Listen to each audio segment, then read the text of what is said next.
दोस्तों नमस्कार, मेरा नाम है अनूप आकाश वर्मा।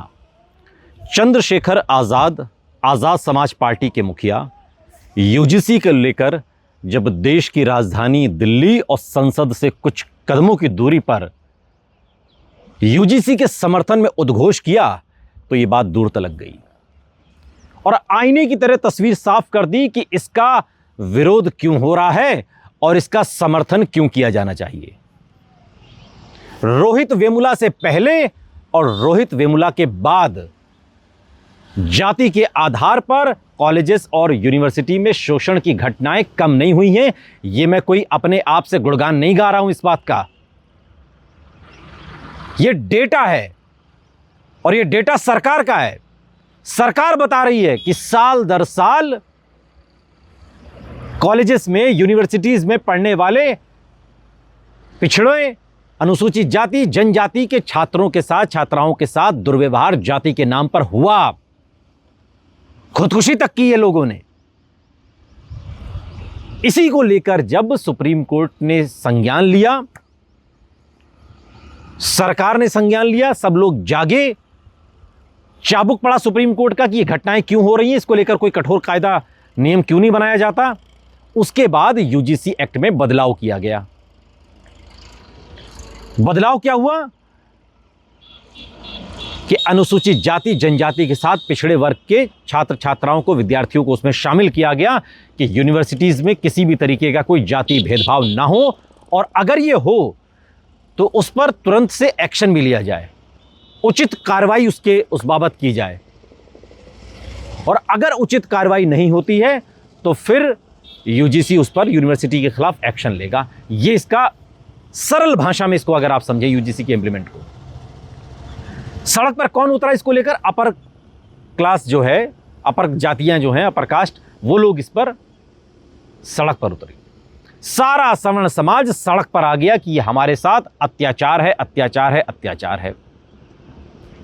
चंद्रशेखर आजाद ने साफ तौर पर यह समझाया कि यह अत्याचार आप पर कैसे हुआ और मंडल कमीशन का भी उदाहरण दिया और साफ तौर पर सवाल उठाया कि सबसे बड़ा जो नारा बेनकाब हुआ है वो हिंदू हिंदू जो भाई भाई का नारा है वो बेनकाब हुआ है। सुनिए। कई लोगों के चेहरे बेनकाब हुए, कई पार्टियों के चेहरे बेनकाब हुए, कई नेताओं के चेहरे बेनकाब हुए, कई सामाजिक संगठनों के चेहरे बेनकाब हुए और सबसे ज्यादा बेनकाब अगर कोई नारा हुआ है तो वो नारा है जो नारा लग रहा था कि जात पात की करो विदाई, हिंदू हिंदू भाई भाई।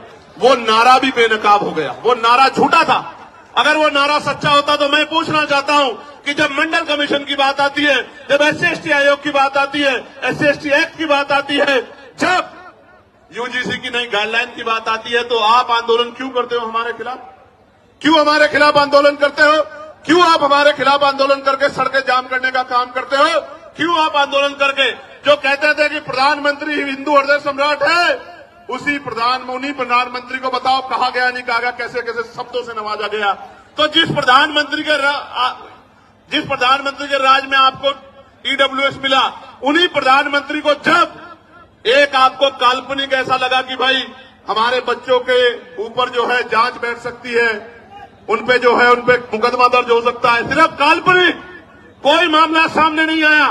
हम पे तो उदाहरण है, मैं बताऊंगा पूरी बात में, हम पे उदाहरण है, कोई मामला सामने नहीं आया तो आप आंदोलन करने चले आए। क्योंकि जब भी मंडल कमीशन कहां से हिंदुओं के खिलाफ था, मुझे बताओ। अगर मेरे भाइयों को कुछ मिल रहा है और मैं विरोध कर रहा हूं तो मैं कहां से उनका भाई हुआ, आप मुझे बताओ। देखो बहुत कुछ बेनकाब हुआ। चंद्रशेखर आजाद यही नहीं रुके। चंद्रशेखर आजाद ने यूजीसी पर हंगामा काट रहे लोगों को चेतावनी देते हुए कहा कि जिसको डिबेट करनी हो वो आए और मुझसे डिबेट कर ले। साथियों, मैं आज उदाहरण देके बताऊंगा, जो भी डिबेट करना चाहता है, मैं चैलेंज करके कहता हूं, जिस भी पार्टी के राष्ट्रीय अध्यक्ष में हिम्मत हो वो आजाद समाज पार्टी के राष्ट्रीय अध्यक्ष से डिबेट करे, डिबेट करे। मैं सामान्य डिबेट में इसलिए नहीं जाता क्योंकि आजकल चैनलों पे डिबेट का अस्त्र खत्म हो गया है। अपने स्वाभिमान सम्मान की रक्षा स्वयं करनी है, वहां कोई भी आके बैठ जाता है और कुछ भी कहने लग जाता है। हम इतने लोगों का प्रतिनिधित्व करते हैं, इसलिए हमारी जिम्मेदारी है कि हम अपने सम्मान की रक्षा भी स्वयं करें।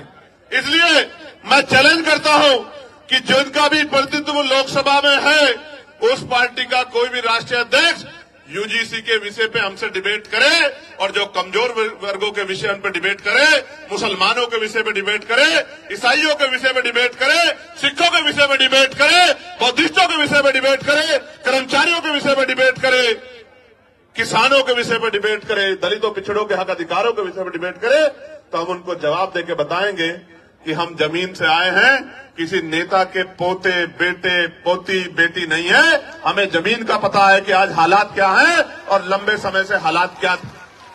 प्यारे साथियों, यूजीसी का मामला अब सुप्रीम कोर्ट में है। सुप्रीम कोर्ट को तय करना है कि ये जो विरोध है, इस विरोध के स्वर किस तरफ से निकलें, सवर्ण समाज की तरफ से निकले या पिछड़े दलित जो अनुसूचित जनजाति के लोग हैं वहां से निकले। सरकार इस इंप्लीमेंट के साथ में क्या फंस गई है, इस एक्ट में बदलाव करके क्या सरकार फंसी है या सरकार बची है, यह भविष्य के गर्भ में है।